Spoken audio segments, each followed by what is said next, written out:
Think about the last time you agreed to something you absolutely hated. Maybe you agreed to take on a massive project at work with zero extra pay. Maybe you agreed to cancel your weekend plans to appease a jealous partner. Or maybe you found yourself apologizing at the end of an argument where you were the one who was originally wronged. When you replay the conversation in your head, you feel a sickening sense of confusion.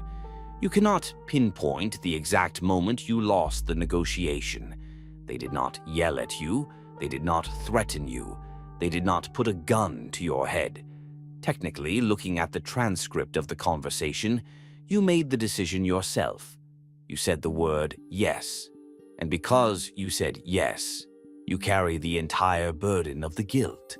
You tell yourself that you just have weak boundaries, or that you are a chronic people pleaser. But you are missing the invisible architecture of what just happened. You were not weak. You were mathematically outmaneuvered. You were subjected to the most sophisticated, devastating form of psychological manipulation in human existence. You are dealing with a predator who understands that the absolute most effective way to control a human being is to make them believe they are entirely free. It is time to learn how the invisible cage is built, and more importantly, how to walk right through the bars. Act 1.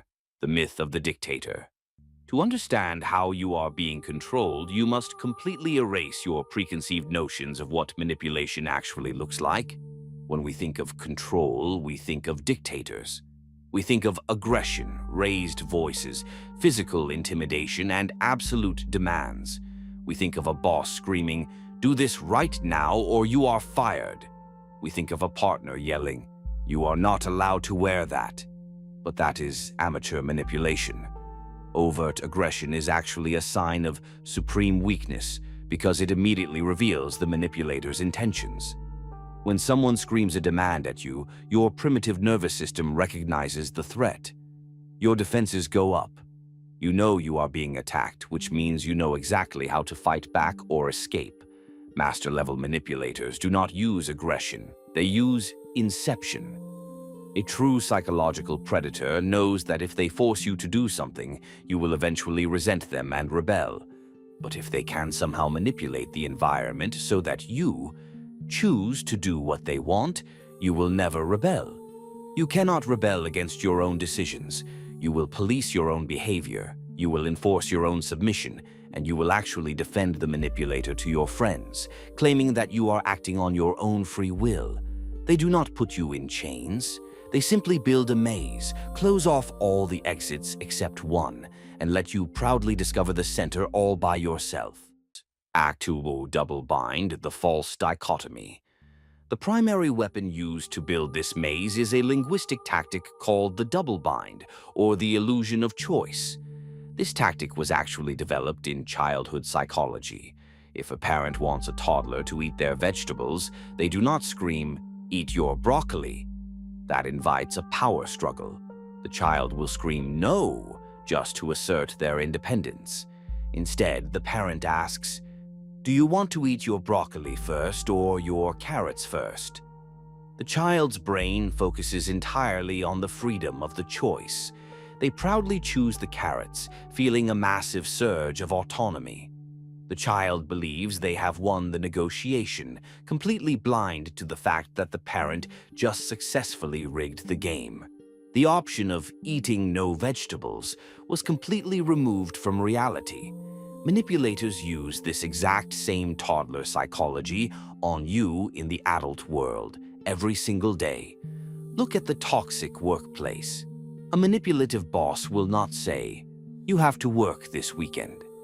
That would make them the villain. Instead, they will walk up to your desk on a Friday afternoon and say, "Listen, this project is critically behind. Are you going to stay late tonight until midnight, or would you rather just come in on Saturday morning to finish it?"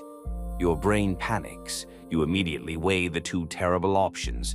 You hate the idea of staying until midnight, so you sigh and say, "I'll just come in on Saturday."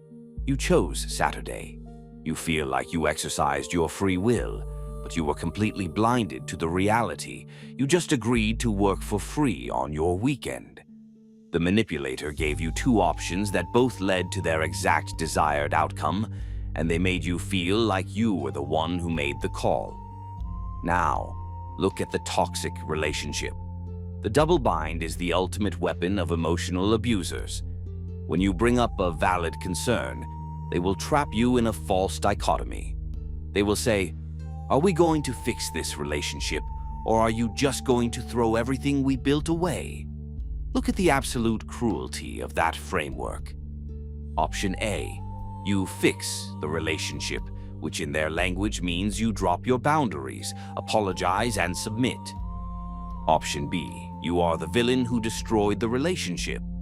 By forcing you to pick between surrendering your dignity and being a monster, they entirely erase option C, holding them accountable for their actions. Act 3. The power of the frame. To execute the illusion of choice successfully, the manipulator relies on a concept called frame control. In any human interaction, there is an invisible frame. The frame is the underlying premise of the conversation. It is the agreed-upon reality.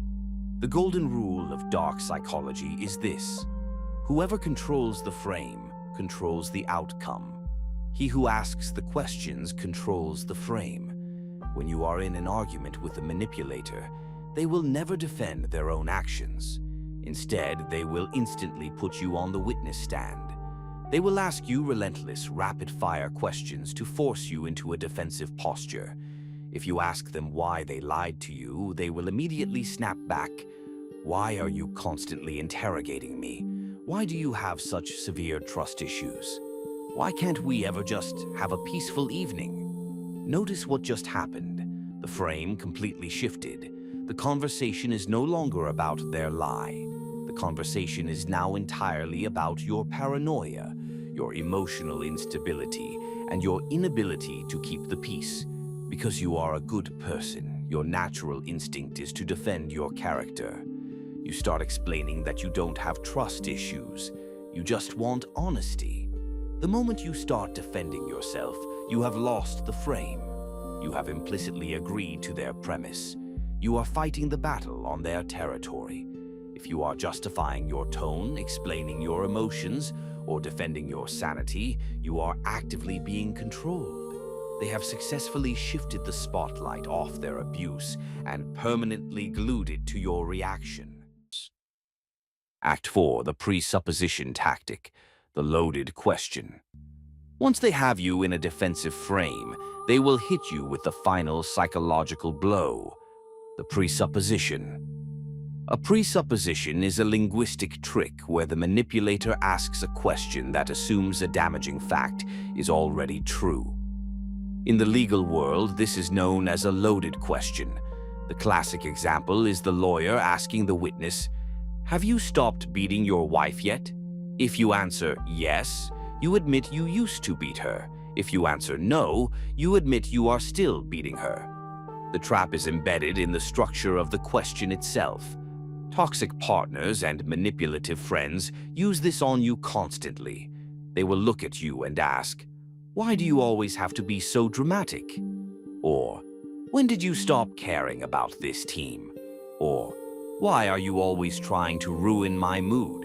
If you respond to the question by saying, "I'm not being dramatic, I'm just upset," your brain has already subconsciously accepted their premise. You are arguing about the degree of your reaction, rather than rejecting the accusation entirely. You are splashing around in their toxic puddle, trying to prove that the water isn't wet. This tactic is designed to induce profound cognitive dissonance. It makes you constantly second-guess your own reality. You spend hours after the argument wondering if you really are too dramatic, or if you really do ruin everything. They plant the seed of self-doubt so deeply in your subconscious that you eventually outsource your entire perception of reality to them. You become a puppet, and they hold every single string. Act 5. Inventing Option C, the escape. How do you defeat an enemy who rigs the game before you even sit down at the table? How do you escape a maze when they control all the doors? You do not play the game. You refuse to enter the maze. The ultimate defense against subtle mind control is the absolute, uncompromising rejection of the manipulator's frame. You must realize that you are under no biological, moral, or social obligation to choose from the menu they hand you. When the toxic boss says, "Are you going to stay until midnight or come in on Saturday?" you must look them dead in the eye, step entirely outside their false dichotomy, and invent option C. You say, "Neither. I will finish the project during normal business hours on Monday. Enjoy your weekend." When the manipulative partner hits you with the loaded question, "Why are you always so crazy and dramatic?" you must completely drop the defensive shield. You do not explain yourself. You do not justify your feelings. You shatter their frame with absolute, terrifying calm. You look at them, let the silence hang in the air for 3 agonizing seconds, and say, "I reject the premise of your question. I am speaking to you calmly. If you cannot address the actual issue without attacking my character, this conversation is over." And then you walk away. Manipulators rely on your frantic energy.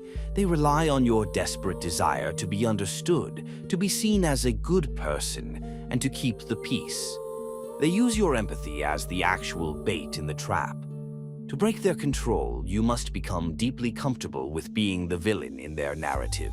You must become completely unbothered by their false accusations.